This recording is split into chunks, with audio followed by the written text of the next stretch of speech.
What is up, my lovelies?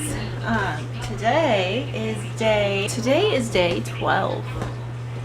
You guys, this is like an all-time record that I have been able to consistently do something, at least for a long period of time, because while it might not seem long for you guys, but ADHD me, that was a real hard time. Today I have a pork butt right here. I have about 20 pounds worth, and so some of it I won't keep because there's some few bones in there, and I got some fat that I might not keep in, but I'm going to be canning these. So I'd rather can, because I don't have any pork on my shelf, and since I'm wanting a shelf stable pantry, I don't want to put a whole bunch of stuff in my freezer and then I have to can it all or dehydrate it all, cure it all, whatever, in one day. So I've never actually done curing. I've seen it done, like even in person, not person, part of it in person, for a demonstration on how to like salt it and whatnot, but I've never actually done it in person. So that would honestly be really, really fun for this 30 days to do. So maybe that would be fun if I did some like curing and smoking and stuff on this 100 days. But that would be something that I would definitely have a full disclaimer that I've never done by myself before. So let me go ahead and open up this pork butt. Start cutting it up here.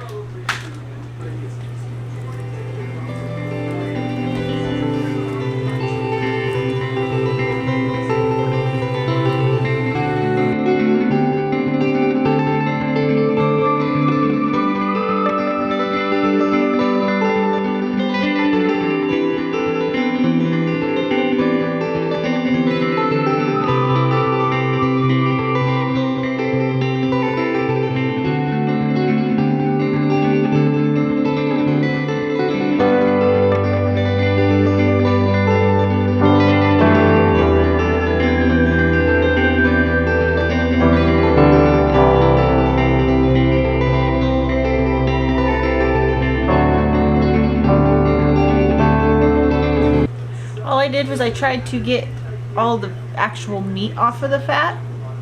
I still have a little bit there that once I go, I don't know if I'm going to render this, so I'm not going to go too deep yet into detail, or if it's going to be a snack, a treat for my dogs.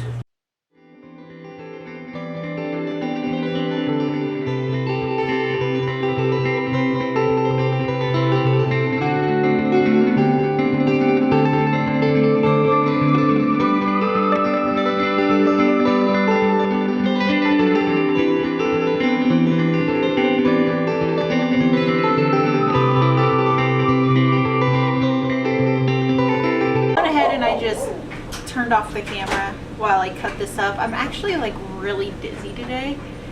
My equilibrium or something is off and I don't know why. So I had to go really, really slow as I was using my knife, and it was a big hunk of meat. I cut it down as much as I could, but I got it done nonetheless. So this is what I got done. I don't know how much, to be completely honest, but I got quite a bit of meat out. This is all of the fat. I also have 2 big bones in here that I'm actually going to use the bones for a broth tonight, and then that way I can do some canning for tomorrow for some drumsticks. That way I can put those into a broth and it would make that really, really good. See, I'll show you what I'm going to do there later. But this is what I got done. I'm going to go ahead and put this in the fridge. Cover it up, put it in the fridge. I'll have to leave here in about an hour. It's like for 10 minutes, but I don't want to leave my pressure canner going by itself for 10 minutes. So I'm just going to put it in the fridge, and then whenever I get back, I'm going to start the process of canning. In the meantime, I'm going to go ahead and I'm going to empty out my dishwasher.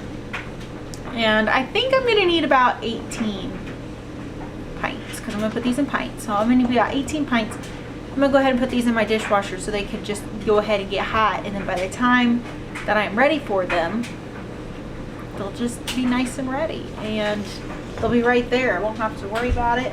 And I can go ahead and fill them. So I have to leave here in an hour. I'm going to go ahead, get some lunch in my body. Feed my kids. And then I'm going to go ahead and get all of my utensils ready after I already load all this dishwasher. Load the dishwasher. I got my dehydrator out. I literally have the dehydrator where you just plug it in and it does its own thing. There's no temperature, there's no time settings, there's none of that. So guys, like, this makes no sense to me. Finding lighting. As someone who used to do art all the time, you think I would, like, I painted and I drew and stuff like that, you think I'd figure this out relatively easy, but I'm not. Maybe if I do this. Got my dehydrator. You guys don't need to see me anyways. I went ahead, let me see if you can find it.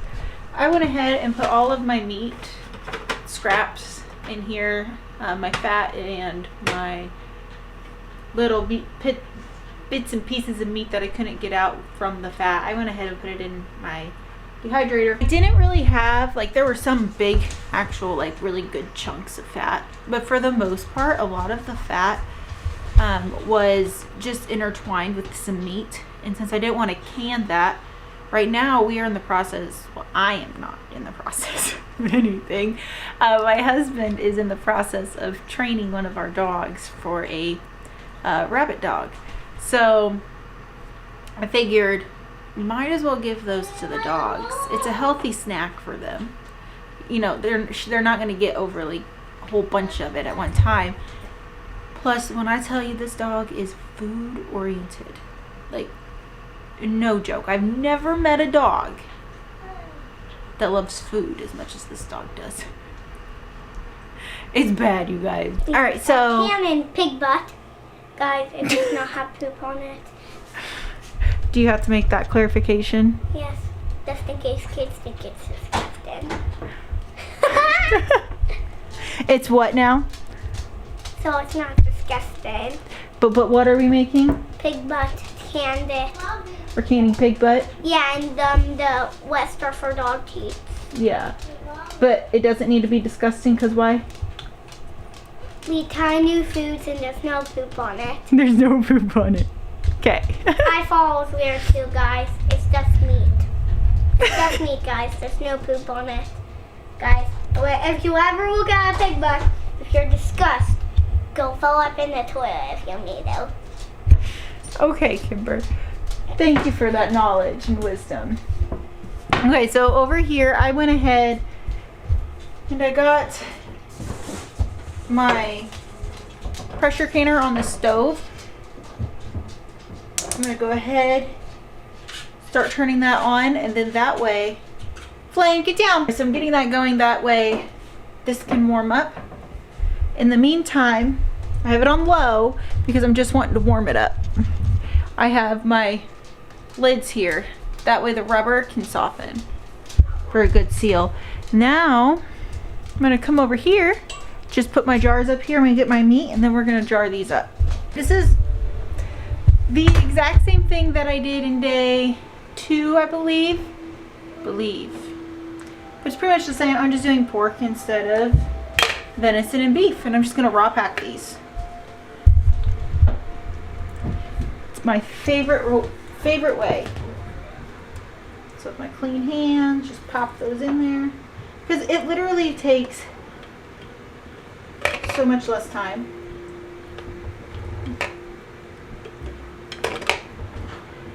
I don't want to stuff them, but I'm just putting them in there. These do have, like I said, some fat on here earlier, but I'm not too terribly worried about it.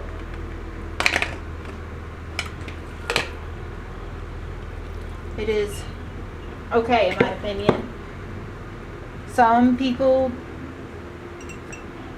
don't want that much fat. Some people will say it's rinse it super fast because of the fat in there.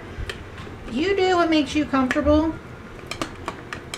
I am comfortable with this, so.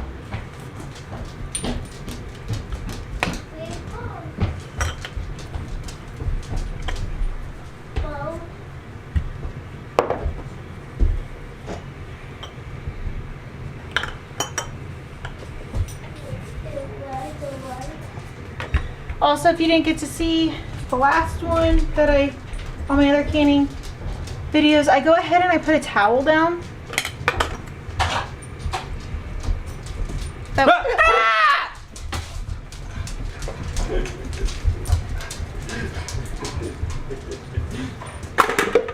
So I put the towel down so whenever the jars are like hot and the hot liquid gets in and it won't touch the counters, making them burst. So you're going to want about 1 1/4 inch headspace on this one.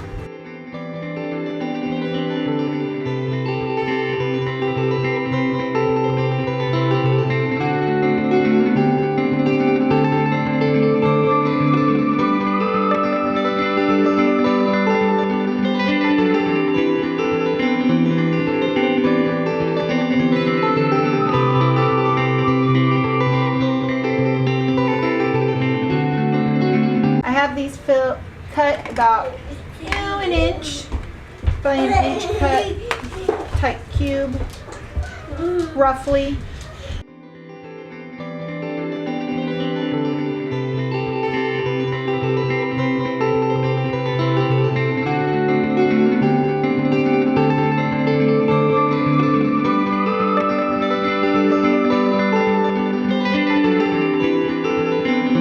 Alright, so I'm gonna go get my kettle.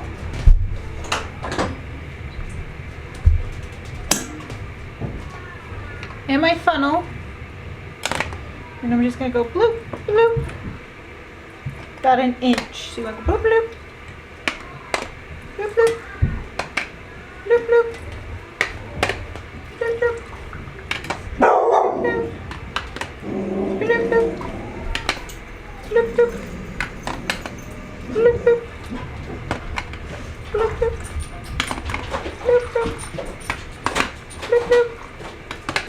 Bloop, bloop. Bloop, bloop.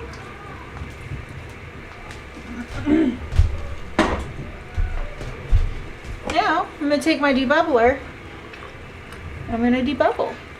And so some of them will produce their own brine really well. That's why I only went bloop bloop. Because it's already, see, it's getting it's rising.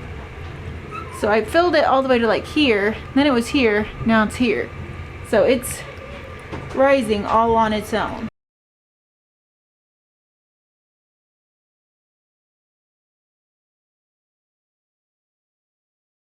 Honestly, these are pretty cold, so I'm gonna go ahead and shut off my pressure canner, which is fine if they're cold.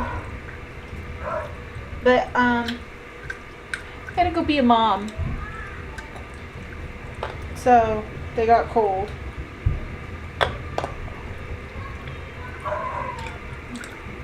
So all I'm going to do is turn down my pressure canner and wait for it to come back down. That way I can go ahead and put these in there so they can acclimate together, the temperature of the water and the stuff on the inside. I'm going to go ahead and I'm going to take my towel, my wet, I'm gonna go ahead and just wipe these off.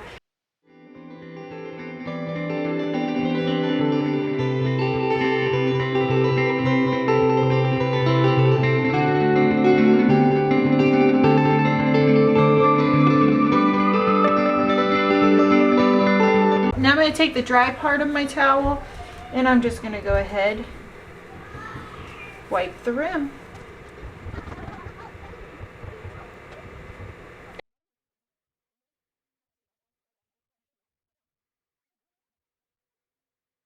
There was a nick right here in the jar.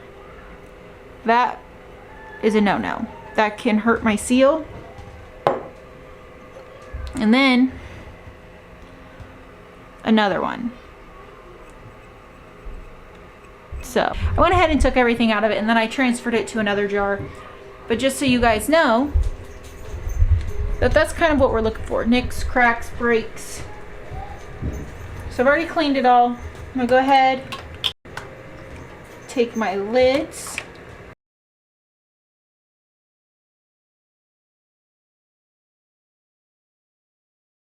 All right, we're just going and putting clean rings on our jars. Just fingertip tight. There is no cranking. I'm talking about. So we want just, see how I can't, like I'm barely touching it and there's no fingertip tight, no cranking.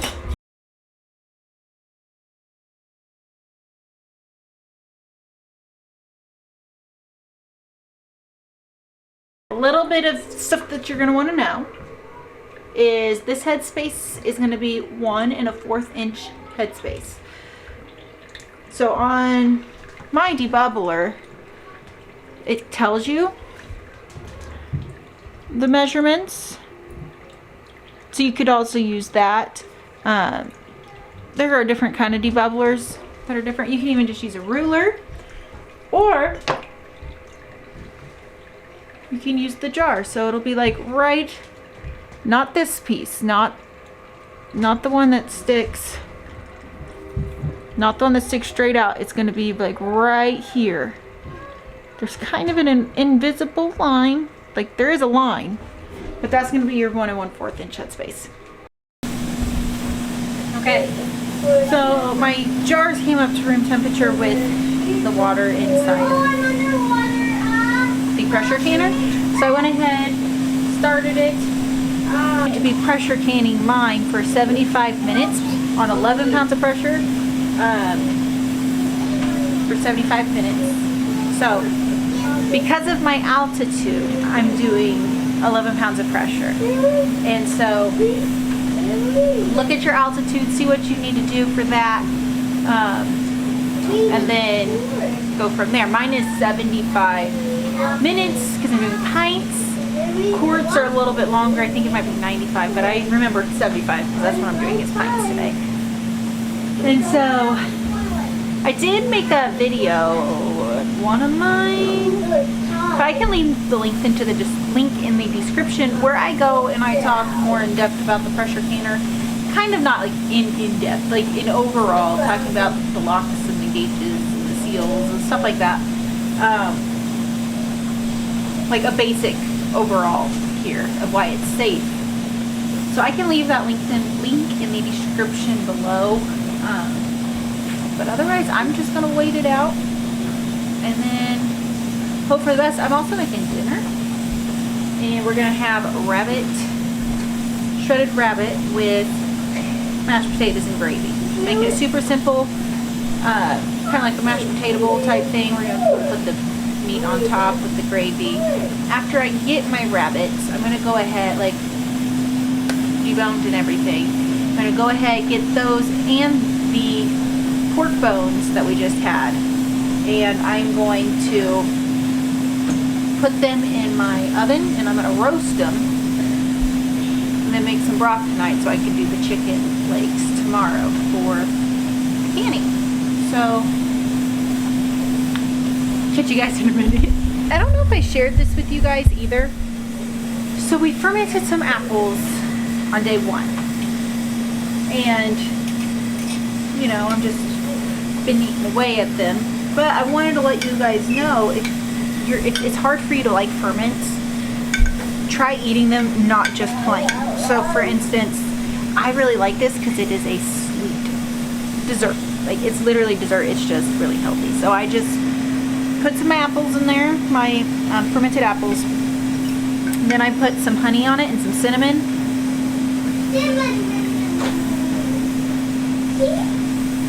It tastes like apple pie, and it's a healthy snack. You can even put like a little bit of like nutmeg or allspice on here too. Make like a gingerbread apple. I'll be right back.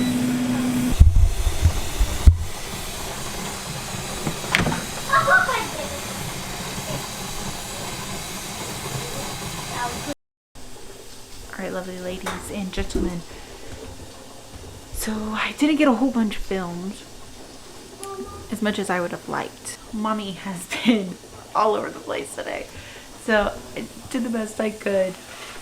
I feel like it was pretty good though. I had to restart my pressure canner. It had a very loud sound, almost like in a fire alarm sound in your house. And I realized the air vent cover lock was actually like the bolt itself underneath was not screwed in all the way, like it came loose. And it was just, I tried to toughen it out, and I did for like my whole family did, for I would say 25-ish minutes. We just couldn't handle it.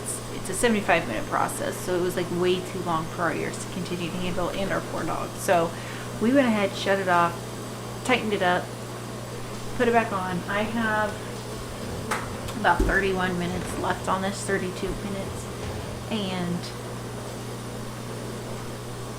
you know, it happens. I'm just a little bit later tonight, and that's perfectly fine. Roll with the punches. Head, got the bones from the pork butt, and then I got the squirrel bones that we had for dinner tonight. I went ahead, slightly salted them. These really big chunks of white, that is salt. You can see it on this side especially. I was using like an extra crunch pickling salt, not even realizing what I was grabbing. And I was like, I don't really think I want that, so I went to a finer salt, but it's fine. Got the oven preheating up to 450 degrees. I'm gonna go ahead, pop these in the oven for 15 minutes, and then I'm gonna come back in, flip them, put them in for another 15 minutes. Then I'm gonna put them in my crock pot. So like I said before, last time, how I didn't roast my bones because I just had so many bones. I'm gonna go ahead and roast these because they're smaller. I got a smaller batch here. And they'll fit in my crock pot. So, and then that way, for whenever I do the chicken drumsticks tomorrow, I will have a beautiful stock for them. Alright guys, this timer just went off for my pressure canner. What I'm gonna do is I'm gonna gently lift over. If you don't, try not to drag it if you can.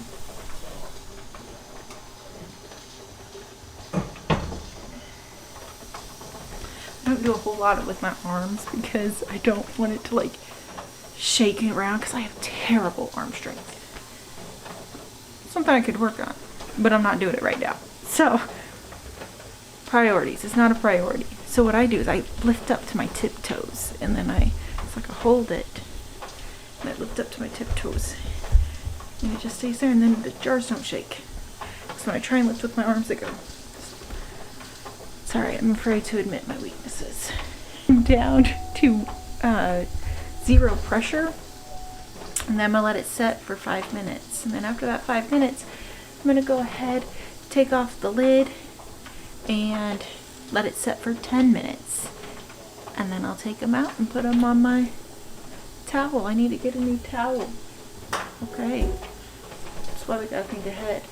Even if it has been 5 minutes after the pressure's completely gone, you'll wait 5 minutes. Even if it's been after that and you still can't open your lid, do not force that, because that just means that there is still pressure built up inside that. Wait a couple minutes, come back, and keep doing that until you can lift it.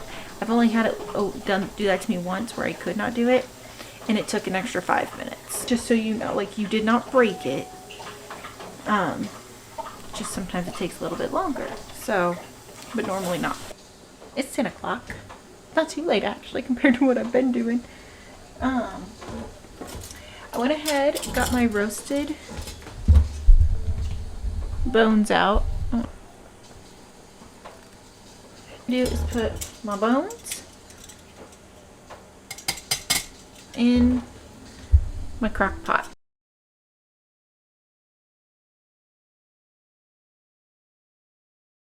In case you didn't know, when you have your roasted bones, they're gonna be a little brown, especially the ones like, so this one, my squirrel, I put in my air fryer. So it was already a little brown from the skin, but now the bones are more brown. But they're not burnt. They're just brown, not burnt. Same as the meat. See how that bone, it's not burnt, it's a little cooked, but it's not burnt. I don't know where you guys are in your journey. So all of these new terms when I was first learning how to cook, don't get me wrong, I'm still learning like all new things all the time. But when I first started learning how to cook, it was like a little intimidating because I'm like, I don't know. Roasted, sauteed, they seem the same. They're not. Or like boil and simmer. And all I'm gonna do is I'm gonna take here, I'm just gonna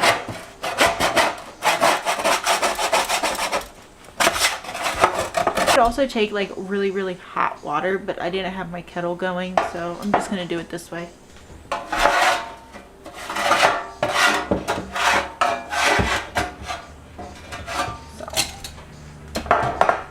And take veggie scraps. I lost an onion peel. Pick up a minute. So I got onions in here, I got garlic, and I have carrots. Yeah, that's all I have. So I'm gonna go ahead and I'm gonna cover this up.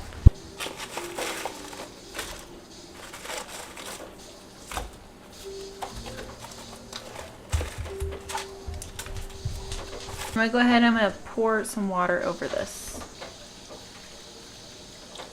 I'm also going to add 2 celery sticks here. Just make it a couple inches above your bones. You don't want any more, even if you were doing it in a stock pot. You just don't want it anymore. Then I'm going to go ahead and I'm going to cover this bad boy up. I'm going to turn it on high.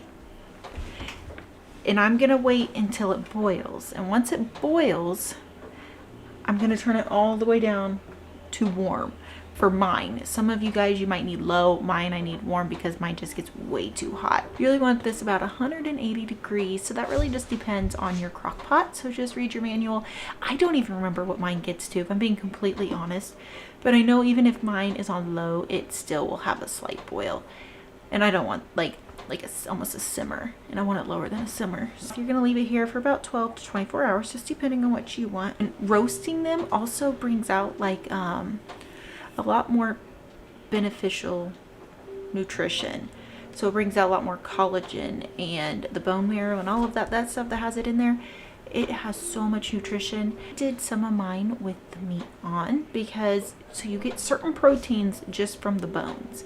But then if you add meat to it, you get a little bit more protein, a different kind of protein that the bone doesn't give you.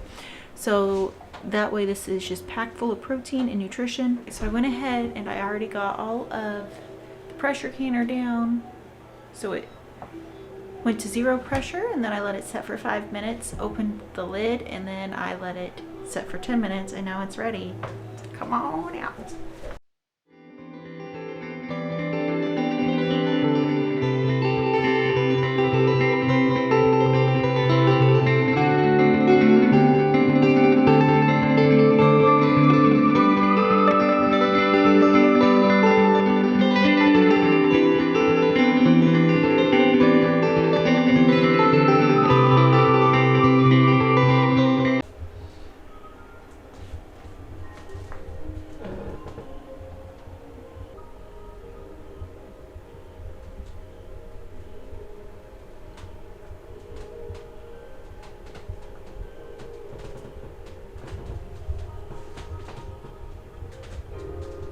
Oh, you guys, I totally forgot. I'm always forgetting something, and that's fine. If you don't want this residue, like this cloudy buildup, you know, it's kind of, oh, see how that's kind of cloudy looking, kind of yucky looking? What it is just the water residue buildup. In order to prevent this, all I had to do was put a splash of vinegar into the water. One of my jars did siphon, and I think I do know why. So when that was squealing like crazy, it's in the dirty dishes, but it's hot. I don't want to touch it. This thing right here, the air vent lock cover, when it pops up, so that actually was acting all crazy and weird, and then it just got messed up even more. And so because that bolt wasn't screwed on all the way on the bottom, which we had to stop the process and redo it.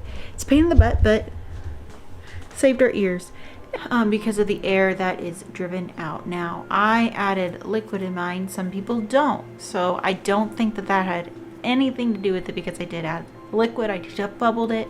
The air should have been out. Now, also what can cause siphoning is not enough headspace, which I had plenty of headspace. I measured.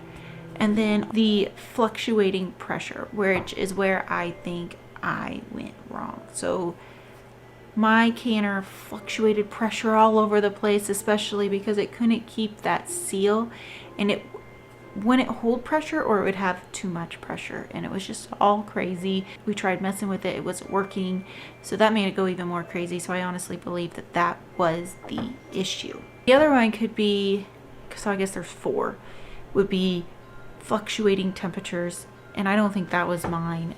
They all came up perfectly together, because actually the meat got a little cold, and so I put cold water in my pressure canner, and I let all that come up to temp together. So I honestly believe it's just because of the pressure issue. And if I only had one that did that, I'll take it, because I was honestly a little nervous. I was like, well, the good Lord will provide. Try to trust the Lord with all of this.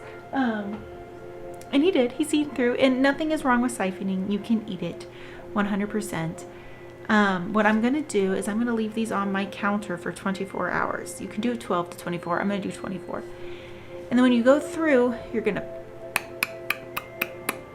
pop them. And if they sound like they've been opened, then they're no good. Let me show you an example. I have some jalapenos here. So if you press on it, there's no pop. This one has a, also, I'm going to store them without my rings. And the reason why I do that, except if it is a loose seal or my dry goods, that is why this one has a ring. This one will not have a ring, because I want to make sure that it doesn't get a false seal down in my pantry. Like, even if it seals up here and it goes downstairs, this lid can cause it. So say the temperature comes up and down all around, humidity all over the place, this thing pops loose, right? But if you have that ring on it still, it could seal itself back down, and then you have contaminated food in here that could possibly harm you. Well, possible contaminated food that could harm you. Because I had my jar down there, and I didn't have the ring on it, but if I would have, it could have sealed back down, and I wouldn't have always known that it was bad. But I did have a bad one, and I do believe, because I did not have the ring on it, it got moldy and nasty, and you could tell that it was gross. And that's what I want. I want to be able to look at it. Oh, that's gross. That's disgusting. No second guessing. So I'm sorry. These are beautiful. Just let me take you into the light.